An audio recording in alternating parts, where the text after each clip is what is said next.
Fred, c'est le moment de faire des économies. Absolument, Alors, absolument. Pas vous, forcément, mais en tout cas, les ministres du gouvernement, en tout cas, n'est-ce pas? Alors, ça va être beaucoup moins drôle, là. Ah non, mais c'est participatif, tout le monde répond. Exactement, tout le monde peut jouer. Alors, Marc, c'est parti.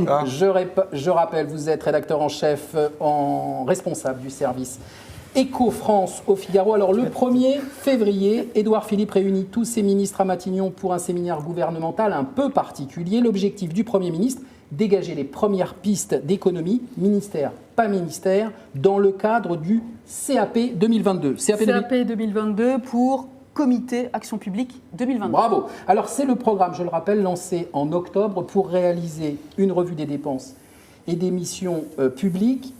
Alors Marc, aidez-nous, de quoi parle-t-on? Qu'est-ce que c'est que le CAP 2022? Déjà, on va prendre un Doliprane. Oui. Parce que là, la présentation, elle fait mal à la tête de tout le monde. D'accord, mais alors, on va essayer de résumer un peu et d'être synthétique.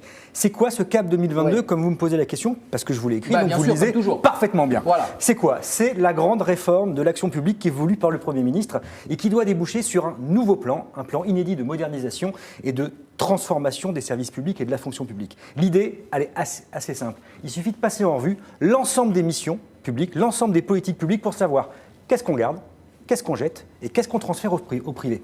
Et tout ça, c'est lié notamment au fait qu'il y a le numérique qui est arrivé ces dernières années et qui bouleverse tout sur son passage, y compris dans la sphère publique. Il faut savoir qu'Emmanuel Macron, le président de la République, a promis 100% de services digitaux administratifs en 2022. Donc il va falloir que cette promesse, elle devienne réalité, et donc il va falloir numériser la fonction publique. Mais l'objectif final est aussi de faire des économies. Et là, Emmanuel Macron, il a aussi fixé un objectif, et comme il dit qu'il fait ce qu'il a dit qu'il ferait, eh ben, peut-être qu'il va le faire. Et là, en l'occurrence, il a promis qu'on dégagerait 4,5 milliards d'économies par an à partir de 2020. Et il va falloir les trouver. Alors comment?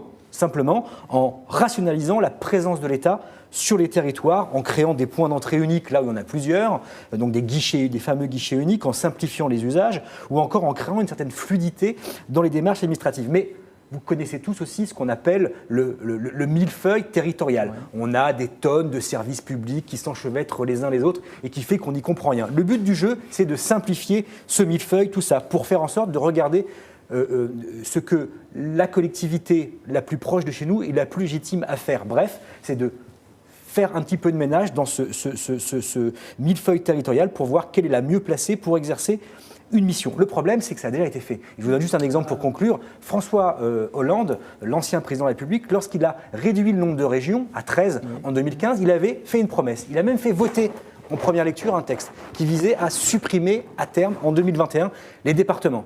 Et bien, le Sénat est revenu dessus et aujourd'hui, il n'y a plus de suppression des départements en 2021. Donc, dire les choses, c'est bien. Le faire, c'est beaucoup plus compliqué. Alors, le Premier ministre parle d'un plan de modernisation et de transformation. Est-ce que ce n'est pas une manière moderne, on va dire, de dire qu'on va réaliser des coupes sèches en définitive? Tout à fait, Étienne. C'est vrai qu'on ne parle plus de réforme aujourd'hui. On parle, parce que le mot est trop anxiogène. On parle de transformation, de modernisation. Tout ça, c'est de la sémantique. Ce sont des éléments de langage qui sont préparés par des communicants pour essayer d'amoindrir un petit peu la pilule. Le problème, c'est qu'on en revient toujours à la même conséquence, c'est qu'on va tailler à la hache dans les dépenses publiques. Alors on dépense beaucoup par an, 1200 milliards d'euros par an de dépenses publiques, État, social et dans les collectivités. Alors officiellement, promis, on ne va pas faire comme avant. Là, il n'y a pas d'approche idéologique, il n'y a pas d'approche comptable, sous-entendu comme sous Hollande ou sous Sarkozy. On va faire les choses de manière intelligente. On va examiner point par point les différentes missions, les différents services. Chaque mission va être auditée à l'aune de son efficacité en se plaçant et du point de vue de l'usager, vous, moi, tout le monde, et du point de vue de l'agent public, le fonctionnaire. Et on va le faire dans la joie et la bonne humeur, vous savez, un peu à la mode Macron, c'est-à-dire que tout le monde il est beau, tout le monde il est gentil, on fait de la participation collaborative, tout le monde donne son avis. Alors là, c'est la grande foire et un peu, quelque part, si vous me permettez l'expression, le grand n'importe quoi. Il y a une grande consultation numérique et des forums régionaux qui ont été lancés. Personne n'en est informé. Personne n'y participe, mais ça va servir à décider.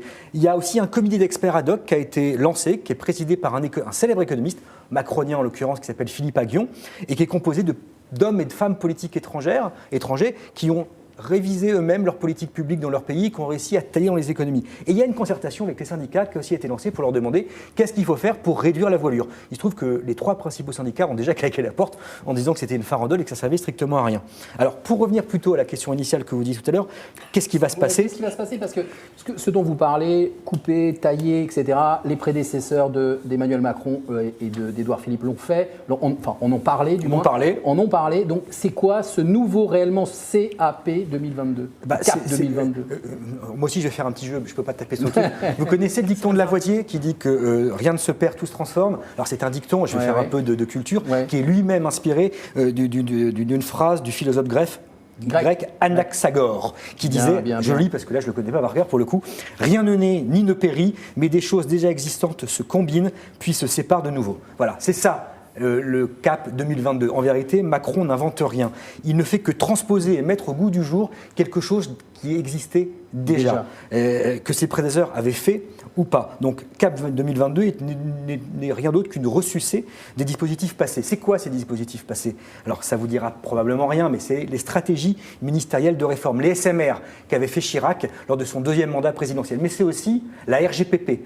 La révision générale des politiques publiques de Nicolas Sarkozy. Et, plus récent, ça c'est parce que Alzheimer, ça s'attaque d'abord, voilà, mais c'est la modernisation de l'action publique, la MAP de François Hollande. De François Hollande. Mais une fois de plus, l'objectif final reste le même, c'est faire des économies. Et là, Macron a fixé des objectifs à terme très ambitieux, de baisser de 5 points le taux de dépenses publiques en France. Grosso modo, je ne vais pas demander une règle de 3 à Lolo parce qu'il est plus fort en rugby qu'en règle de 3. Pas vrai. Mais ça, c'est pas vrai. Ça, c'est pas vrai. Très bon en règle Combien de 3. d'économies ? Vas-y, lis. Non, Il est des petits yeux. Federer. Non, tu aurais pu. En gros, ça revient grosso modo à faire entre 60 et 80 milliards d'euros par an d'économies à horizon 2022, mais également de supprimer 120 000 postes de fonctionnaires en 5 ans. Alors, effectivement, les prédécesseurs, comme vous le disiez, Jean-Pierre, d'Emmanuel Macron, ont essayé.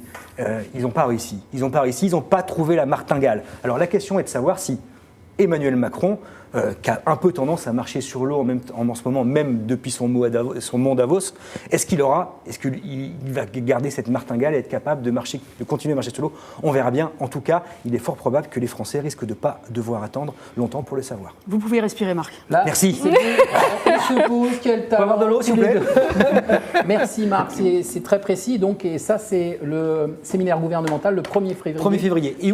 À Matignon. À Matignon, avec l'ensemble des ministres. Et le petit doigt nous a dit qu'il y aurait une réforme Fagnon qui serait annoncée lors de ce séminaire. Ça veut dire que ce n'est pas une réforme Fagnon, c'est une réforme étendard qui est censée ouvrir la voie du reste. Il faut juste éviter que l'étendard ne se transforme pas en chiffon rouge. On verra ça et on va suivre évidemment tout cela. Merci beaucoup Marc, on vous retrouve dans le Figaro et sur le Figaro.fr, les pages saumon du Figaro dans le print et sur le Figaro.fr sur Internet, n'est-ce pas ? Tout à fait.